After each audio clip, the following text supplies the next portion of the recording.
I don't see it up here, the number.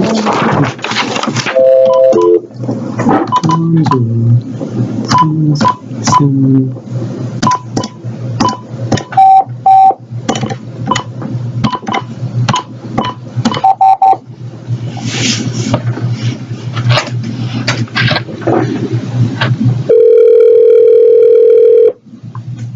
Hello, this is Ryan. Hi Ryan, this is Ganesh Guru from the Department of Information Systems at UMBC. Hello Ryan, this is Yili. How are you? Hi. Good, how are you doing? Good, so I hope you made it safely to your office this morning. I did. I hope you guys did too. Yeah, so thank you very much for participating in the interview. So we have a number of questions. I believe you received them. So the purpose is really to get, rich contextual data, qualitative data that, we'll collect about the data quality improvement and how it can be made better. As you may have heard, we, under a research project, we've been developing some approaches, techniques, and software tools to improve the quality of data at MDH. So most of the questions are not any type of sensitive questions, but if you think you want to skip a question, feel free to do so. So to start with, what is your role in Maryland Department of Health and how is it related to health data? All right, so I'm on the Health IT/Business Intelligence team. So my role, I kind of have different duties day to day, but I'm one of the folks that spend a lot of time on the local databases for different departments, whether it's developing them or enhancing them. Specifically the Access databases. And then I also just work on a previous project. I worked on a data pull from our major database that we use statewide. Great. Yeah. So I remember you were also related to EMIP somehow. Yes. Yeah, so you were in our focus group meeting, right? Yes. Yeah. Thank you very much for that as well. So you are basically fulfilling a number of responsibilities, it seems, but you have strong connections with data. So in our research, we define a term called data defect. So defect is actually well known in the software community, or a bug. But data defect refers to a discrepancy between the actual and expected state of a data item. So to start with, could you give us an example of a very memorable or striking kind of data defect that you have encountered, maybe in terms of its implications, its effect? Yeah, so an often problem is when it comes to the information we have with providers, just given circumstances of a provider moving, or even the kind of the billing codes that we use over time as things change. There's not really a wide-reaching programmatic change that happens to providers. So, and oftentimes you'll see a provider with the wrong address, or even a wrong billing procedure code, just because things haven't necessarily updated yet. That makes sense. So yes. I would say that is one thing I've seen. Great. So Ely is actually has developed some tools with other students here to hopefully automatically detect those problems in the future. Maybe you heard about it from David. So defects, these type of problems with the data detracts from its quality, and we can say that higher number of data defects is associated with lower data quality and vice versa. So I was wondering, through which mechanisms and how do you realize or know about data quality problems? How do they come to surface, basically?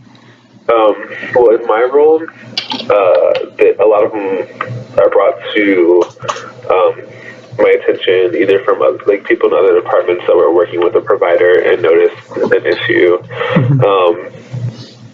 Also, we've done our own project where we kind of do data polls, and we'll throw them in the Excel sheet and produce formulas that will tell us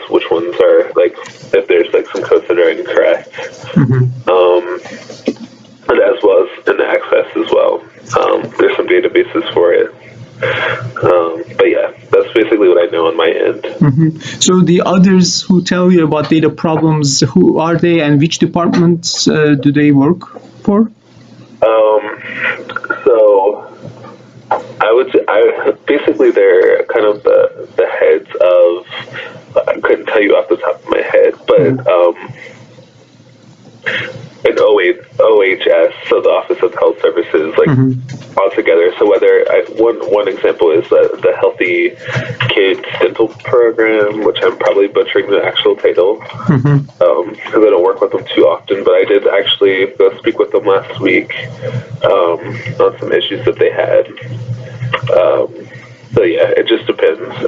It's kind of like we have communication with just about every other department and the overall of it, like Office of Health Services. So it just depends, but usually it would be like the chief individual or one of their like assistants.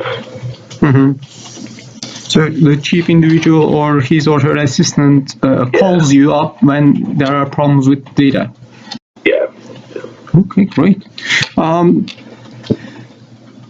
So this data quality improvement, basically activity, which it should ideally take place in any organization now, and I think you are the one doing a lot of work in MDH. So it's basically identifying data defects or detecting them, and then tracking them to their resolution to ensure that the data is corrected. So to what extent do you think data quality improvement is necessary, and why would your organization need it? So it's, I guess for us, it's super necessary. Like our division kind of like fights fraud. So in that case, like we need the most up to date and accurate information. So whether it's like that, because we like there's different types of data that we deal with, whether it's like just like representative data, whether it's like address, names, and whatnot, but also like the billing side and like the cash flow side. We want to make sure all that is correct and accurate as well within our databases. So for us, like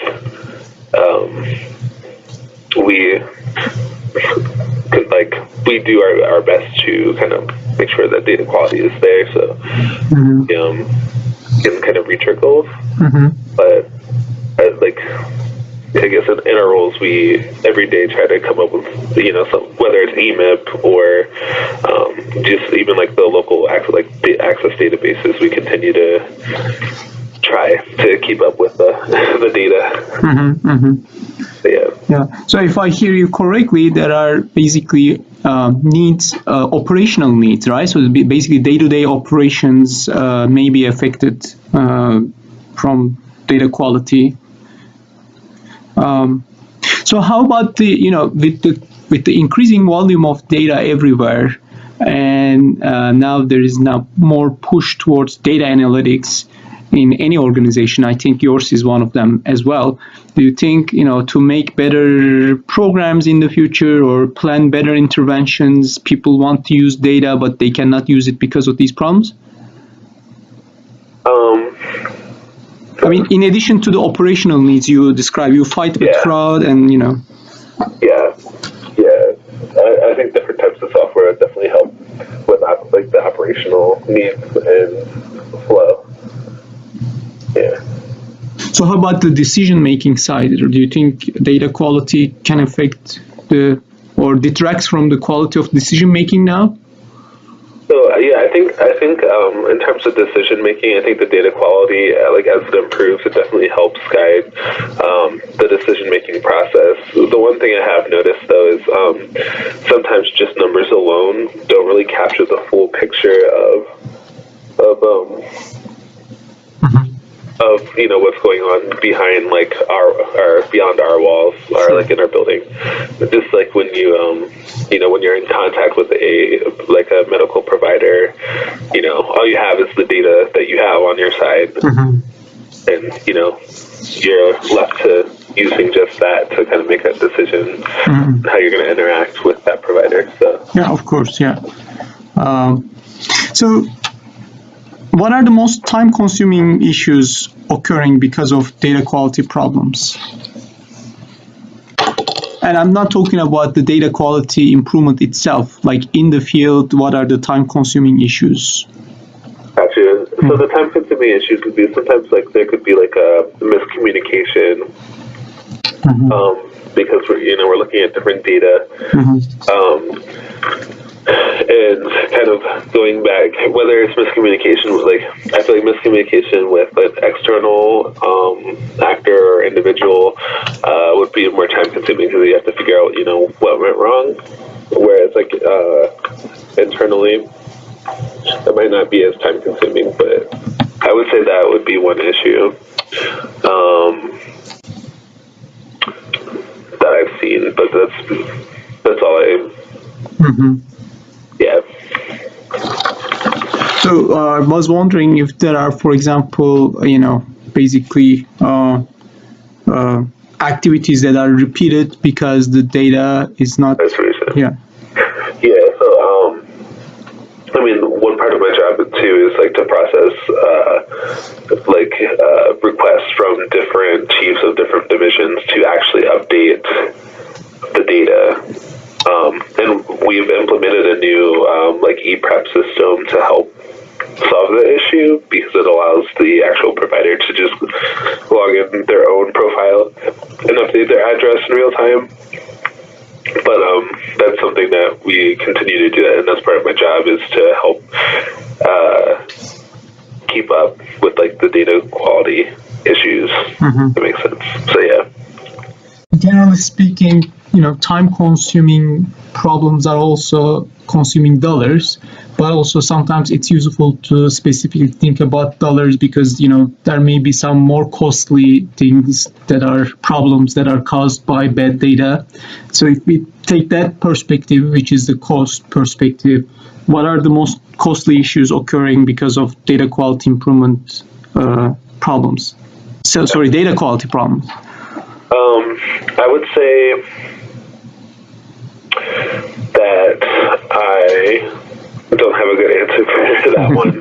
But like you said, obviously, having different employees throughout the organization kind of figure out data quality issues over and over again, it is kind of costly. And I'm pretty sure that you could kind of add up dollar amounts for different areas, but I don't really have a background or a knowledge base on that. So for example, you mentioned fraud, right? So do we, for example, have rough idea about what's the cost of something not detected, or for example, what is the lost opportunity of not detecting fraud? And do you think people thought about those? Yeah. So actually, individuals on other teams would have better numbers to give. And I wouldn't give an estimate because I'm really not. I know it's a pretty high number, but I wouldn't ballpark across the different groups that I work with. But yeah, I know as the data is more accurate, it's much easier to catch instances of fraud, or even if it's not fraud, but issues where we might actually accidentally overpay or something on a claim or whatnot. Yeah. I actually asked Jesse, and Jesse, I believe, didn't have very specific numbers either, right? So, by the way, I would say Jesse would be the perfect person to ask. But yeah. By the way, I realized that Yili didn't have any opportunity to ask questions. Sorry, I'm on a roll this morning, so dropping off kids and then coming here. So, okay, very good conversation. So I'll just let Yili ask the rest of the questions. Sorry, go ahead. Yes, sure. Hi, Ryan. So can you tell us how do you currently perform data quality improvement? Is there any approaches, steps, or tools? Okay, so basically,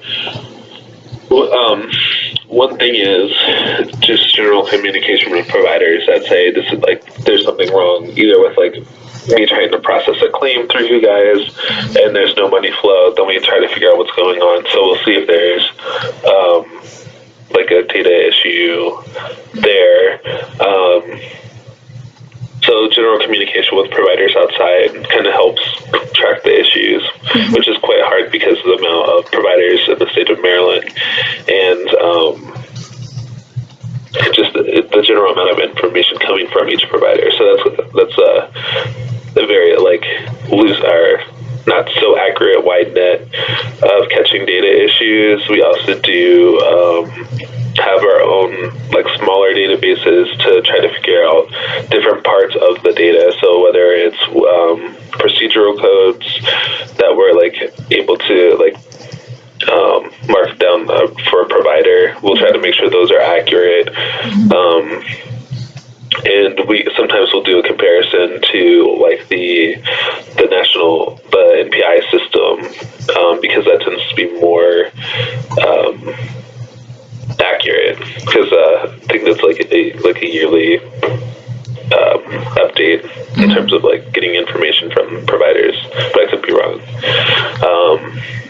Yeah, so we do have our smaller projects where we'll use an Access database or an Excel spreadsheet and implement formulas to kind of figure out what's going on and pinpoint which providers might have data issues and which ones don't. Great.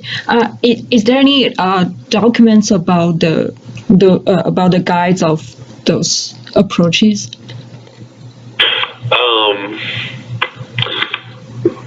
I would say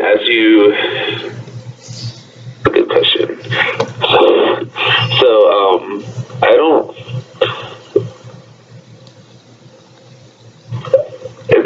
I would say kind of, but they're framed in a different way, more as a quality assurance as opposed to. I suppose I think in the ones that I use, I've made an SOP for one of the databases that I use, but it's more for interacting with the database as opposed to big If that makes sense. Great. Yeah. Thank you.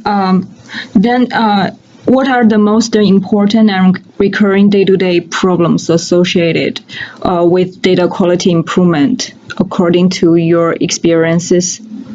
I think the larger problems would be when a provider is unnecessarily suspended for a data issue, which is kind of rare, but sometimes if something's missing in our database, sometimes we will suspend payments to a provider. That's a rare, a smaller issue, but it's more so there's more unnecessary communication between us and providers because of data quality issues at times, which means it just takes up more time from individual schedules that could be doing something else. So yeah.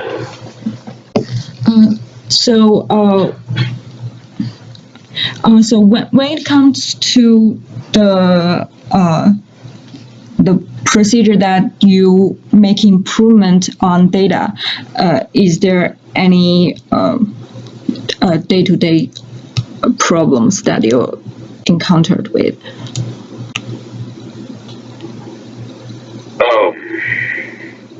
Wait 1 second. Day-to-day problems, I would thinking.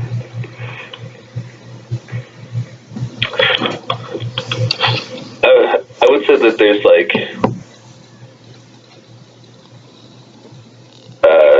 day-to-day wise, there's not. Sorry, I'm thinking recurring day-to-day problems. It would just be the fact that providers don't always update us when there is something new, whether it's the address or another update. So I think that's one of the issues that kind of brings recurring day-to-day problems, if that makes sense. So Ryan, you also mentioned you deal with a lot of Access databases and you sometimes right rules to detect problems in the data set. So it seems like currently, there are some approaches, but perhaps would it be accurate to say these are ad hoc? And so we are basically trying to ask what are the day-to-day recurring issues when you work on data quality improvement. Gotcha.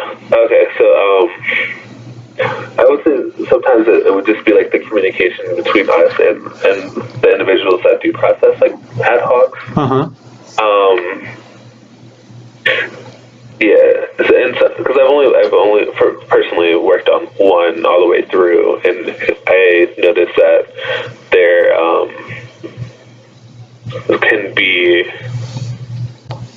I guess, issues with like data uniformity and different like the perspective downstairs compared to like when we're actually trying to analyze the data that is brought back up to us.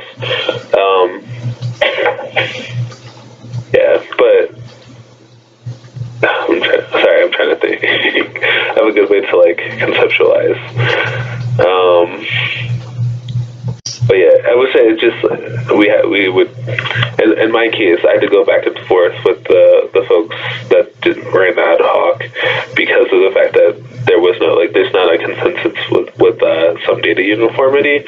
So we actually had to kind of go a roundabout way and have a few extra meetings with the programming folks to fully understand how some sets of data are formulated, and we had to like loop that back around to the actual individual that pulled the ad hoc for us to update, basically get the proper data set. So I would say in that case, the data quality and the data uniformity, it was more so the uniformity, it was the issue.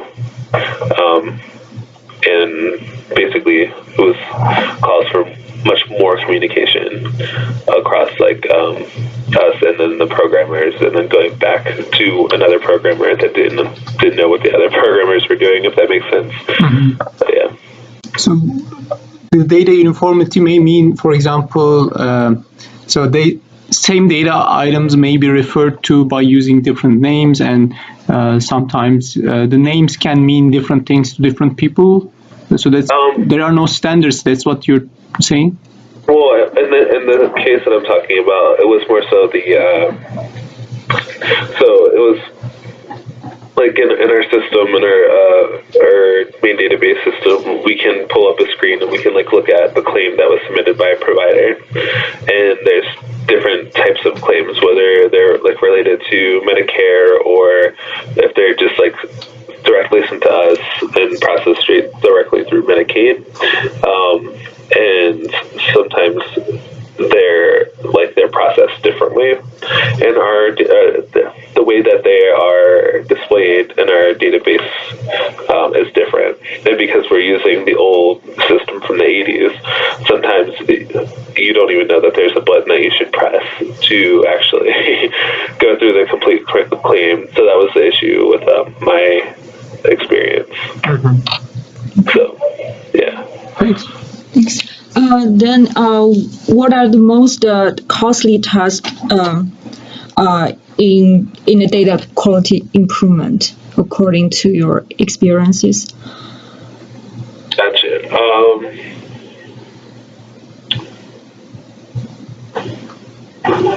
I honestly wouldn't know that one. In terms of money spent on trying to fix the quality improvement, I know that we've implemented new systems like the EMIP and the ePrep, and the way I am looking at it is that's kind of where our money is going to fix the quality of the data. So I'm assuming, yeah. So I don't really know what I'm comparing it to say that it's more costly or not, if that makes sense. I'm not really sure how to answer this question. So basically, we know that personnel time is spent. For example, David often mentions he spends a lot of time finding and fixing problems with data. Yeah. So we were wondering if there are other costs associated with it as well. Gotcha. Gotcha. Yeah. So it would be. I think it would be like hours spent, like time spent, like you just said. Then also the implementing like these new new database or something to kind of help with the issue as well. If that makes sense. Yes. Yeah, but I'd say that's what I personally see is the hours spent, and then I know more about the because I work with the EMIP and then the ePrep that just started. Yeah. So can you tell more specifically about the time-consuming tasks that you mentioned in data quality improvement? Yeah, so it would be one issue I would say is depending on the provider, communicating with various providers can take a lot of time. And then on top of that, when a provider has, an assistant or something, but that provider has a lot of turnover, sometimes they don't necessarily provide the correct information. So you tend to have to double check. So the communication with providers is definitely one of the more time consuming issues. And I think that's where ePrep will and should be super beneficial in terms of hours spent, and hopefully diminishing the costs of lost hours, and then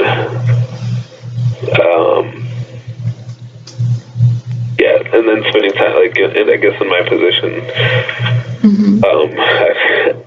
excuse me, I spent a lot of time myself just going through different data sets to try to figure out what's wrong. So the system you refer to is the new provider enrollment system? Yeah.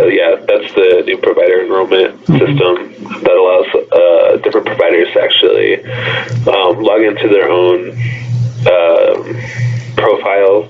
Per se, I haven't actually seen it live and in person, but basically it allows a provider to log into their own system, and then they'll be able to update various bits of information, whether it's location, whether they're adding new people that work for the organization and are removing those people that work for the organization, if that makes sense. Yeah.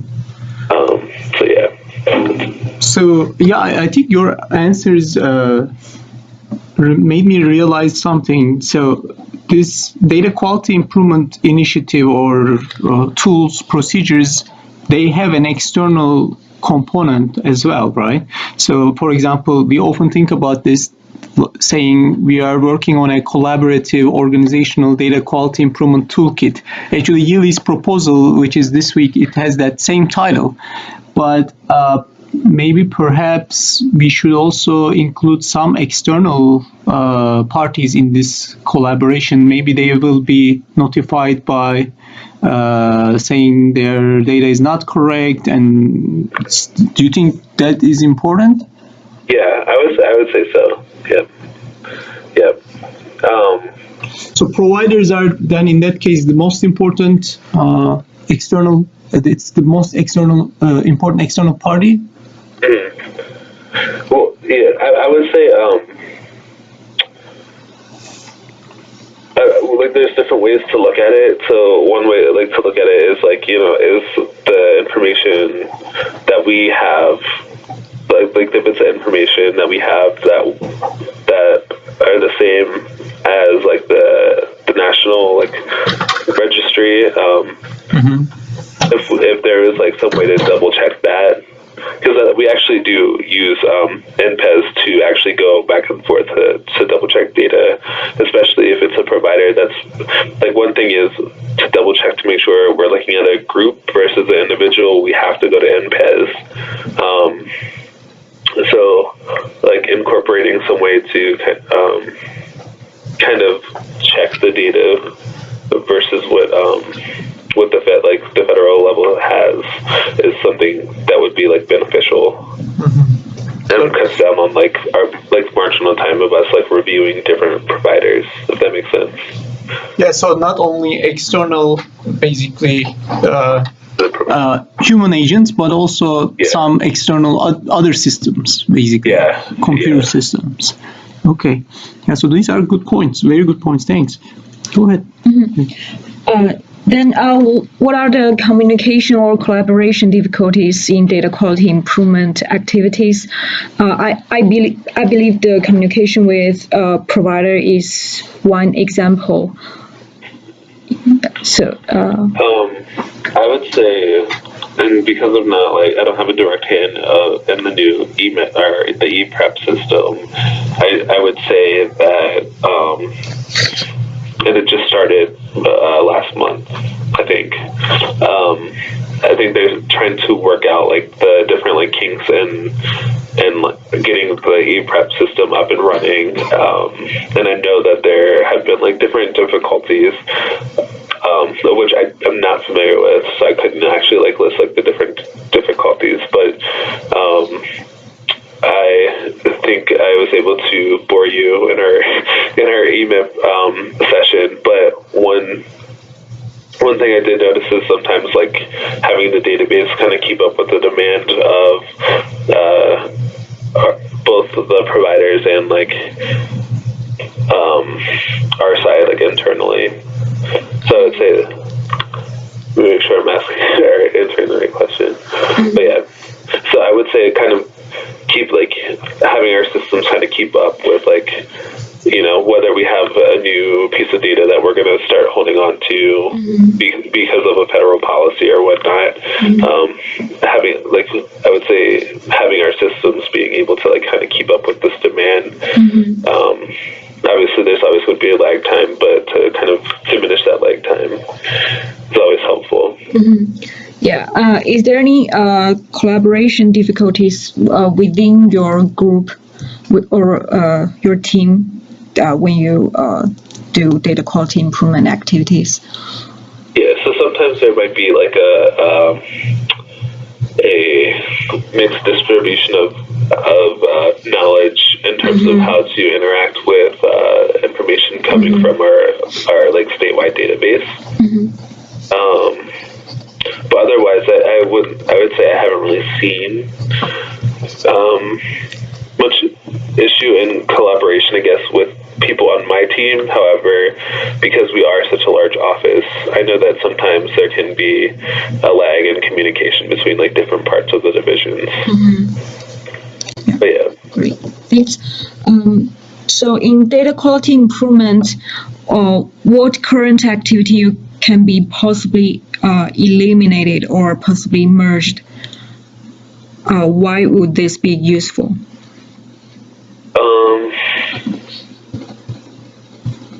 Is there anything unnecessary that you're doing? Maybe it's better if you don't do it and eliminate it.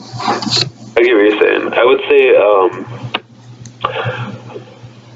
I don't think there's anything that we would eliminate. I don't think we're doing anything extra in terms of processes. I do think that fortunately, I guess the folks that I work under have definitely come up with good processes to kind of keep a good steady flow between different jobs. Yeah, thanks. Then are there other similar organizations with better data quality improvement mechanisms?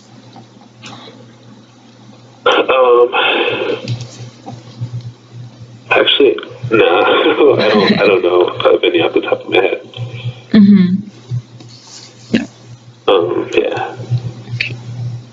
Thanks. I think we are. Yeah. So thank you. So that brings us to the end. And do you have any questions or comments for us? Not at the moment. Well, okay, thank you very much for participating in the interview. So we'll keep you updated, and you always seem to give very insightful responses to our questions, and I think we definitely got something useful from this. And I'm sure we'll be in touch either through David or Joe. So we'll probably email you with the follow up transcripts and reports. Okay, cool. Great. Thank you so much. Thank you. Thank Have you. a nice day. Bye-bye. Have a good day. Bye.